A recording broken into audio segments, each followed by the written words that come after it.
अस्सलाम वालेकुम जी। आज हमने पढ़ना है अफेज़िया।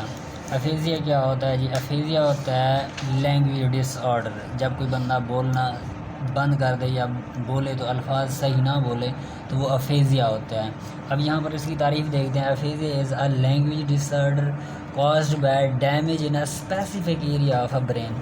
किसी ख़ास स्पेसिफिक एरिया के ऊपर डैमेज आ जाता है और फिर वो एरिया जो होता है दरअसल हमारे स्पीच प्रोडक्शन के लिए काम कर रहा होता है। तो वो लैंग्वेज जो होती है, वो अल्फाज होती है, वो हम बोलना अच्छे से नहीं सकते, जिसकी वजह से क्या होता है कि लैंग्वेज डिसऑर्डर हो जाता है। That controls language expressions and comprehension. बंदा लैंग्वेज समझ भी नहीं सकता और लैंग्वेज बोल भी नहीं सकता उसकी वजह से। Aphasia leaves unable to communicate effectively with others. Aphasia का जो मरीज़ होता है ना, वो फिर अच्छे से नहीं बोल सकता। और ये अफेज़िया की बीमारी मेन और वुमेन दोनों में होती है। और दूसरी बात ये है कि अफेज़िया के लोग जो होते हैं, ख़ास तौर पे जो अफेक्टेड होते हैं, वो मिडल एज के होते हैं या फिर ओल्ड एज के होते हैं। इनमें ज़्यादा पाई जाती है अफेज़िया की बीमारी। अब बात करते हैं इसकी टाइप्स की। तो इसकी 3 टाइप्स होती हैं बेसिक: ब्रोकाज अफेज़ियाज़, वर्निकोज अफेज़ियाज़, ग्लोबल अफेज़िया। अब वर्निकोज अफेज़िया दरअसल पहले ब्रोकाज की बात करते हैं। तो ब्रोकाज दरअसल एक क्या था, एक साइंटिस्ट था। उसने एक ब्रेन का पार्ट को वो किया, देखा, सर्च किया और उसके अपने नाम से रख दिया ब्रोकाज अफेज़िया। दरअसल ये लेफ़्ट हेमिस्फीयर का पार्ट है ब्रेन का। People with Broca's aphasia have damage to the front portion of a language dominant side of the brain. ये चीज़ आपने लाजमी याद रखनी है कि वो क्या होगा कि वो फ्रंट पोर्शन पे होगा। ये आगे देखते हैं वर्निकोज एरिया को, फिर वहाँ पर आपने इसको याद रखना है।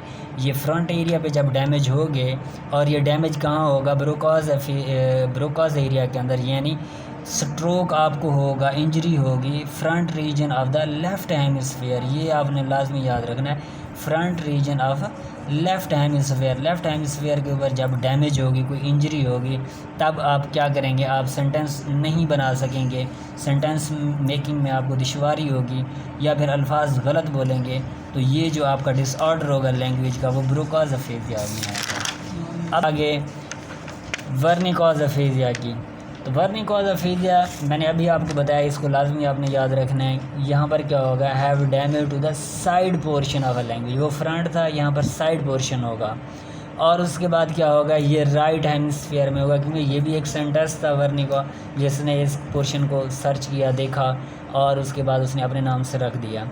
आगे देखते हैं कि क्या होता है, इसका इफ़ेक्ट क्या होता है। They may fail to realise they are seeing the wrong words. ठीक है, कोई भी बंदा जिसको वर्निकोज अफेज़िया हो जाता है, ये वाली बीमारी हो जाती है, वो जो कुछ भी बोल रहा होता है उसको समझ नहीं होती कि वो सही बोल रहा है या गलत बोल रहा है, तो वो गलत ही बोल रहा होता है। They may string together a series of meaningless words. ठीक है, बहुत बड़े बड़े सेंटेंस बोलता है और वो मीनिंगलेस होते हैं, उनके कोई भी मीनिंग नहीं होता और फिर वो कोई सेंस भी नहीं बना पाता। तो ये क्या होता है? वर्निकोज अफेज़िया होता है। अब आ जाते हैं ग्लोबल अफेज़िया के ऊपर।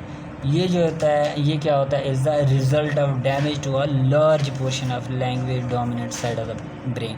यहाँ पर क्या होता है कि लार्ज पोर्शन डैमेज होगा, या दूसरी अल्फाज में हम ये भी कह सकते हैं कि when a stroke affects an extensive portion of a front and back region. ये चीज़ आपने लाजमी याद रखनी है, फ्रंट एंड बैक रीजन। ठीक है, ब्रोकाज एरिया के अंदर क्या था? फ्रंट एरिया था, और वर्निकाज एरिया के अंदर हमने कहा था साइड पोर्शन है, लेकिन इसके अंदर फ्रंट और बैक रीजन्स। लेकिन किसका होगा? यहाँ पर लेफ़्ट हेमिस्फीयर का होगा, वहाँ पर राइट का था वर्निकाज में।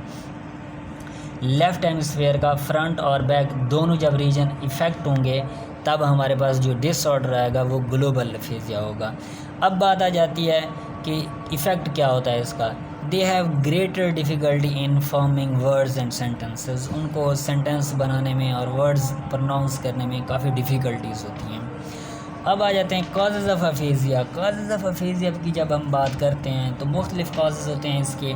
हेड इंजरी की वजह से भी हो सकता है, ब्रेन स्ट्रोक हो गया है, आपको दौरे पड़ रहे हैं, या फिर ब्रेन ट्यूमर्स की वजह से, रसोलियों की वजह से भी अल्फाज आपका जो दिमाग होता है उसके अंदर डैमेज आ जाता है और आप सही से नहीं बोल सकते। इस तरह रोड एक्सीडेंट्स की वजह से भी हो जाता है। ये पैरालिसिस यानी फालज की वजह से भी होता है। एपिलेप्सिस यानी मिर्गी की वजह से भी आप लैंग्वेज डिसऑर्डर का शिकार हो सकते हैं। अब आ जाता है कि हम इसको डायग्नोस्ट किस तरह कर सकते हैं। तो हमारे पास 3 टेक्निक्स होती हैं। पहला है कंप्यूटेड टोमोग्राफी, जिसको हम सीटी स्कैन भी कहते हैं। इससे क्या होता है, एक्सरेज़ हम अंदर गुजारते हैं जिस्म के अंदर, दिमाग के अंदर, और फिर क्या होता है कि वो CT scan shows details of the bones, muscles, fat and organs, आपको सब दिखा देता है। और हम उससे क्या करते हैं, हम देख लेते हैं कि इसको कौन सी बीमारी, और उसके मुताबिक हम उसकी थेरेपी और मेडिकेशन करते हैं। इसी तरह मैग्नेटिक रेजोनेंस इमेजिनिंग यानी MRI ये भी होता है। इसके अंदर क्या होता है, diagnostic procedure that uses a combination of large magnetic radio frequencies इसके अंदर होती हैं and computer to produce detailed images of the organ and structure of the body. और कंप्यूटर क्या करता है, उसके पूरी डिटेल इमेज निकाल देता है ऑर्गन की और स्ट्रक्चर ऑफ बॉडी की, और आपको पता चल जाता है कि कौन सी इसको बीमारी है। और तीसरा जो है पोजिट्रॉन इमिशन टोमोग्राफी यानी PET है। तो इससे भी हम क्या कर सकते हैं, पता लगा सकते हैं कि उसको कौन सी बीमारी है। कंप्यूटर बेस्ड इमेजिनिंग टेक्निक है that uses radio active substance. Radio active substance होते हैं जो आपके जिस्म के अंदर पेनिट्रेट कर जाते हैं, और फिर आप उससे क्या करते हैं, डिटेक्ट कर सकते हैं कि इसको कौन सी बीमारी है। ये था आज का हमारा टॉपिक।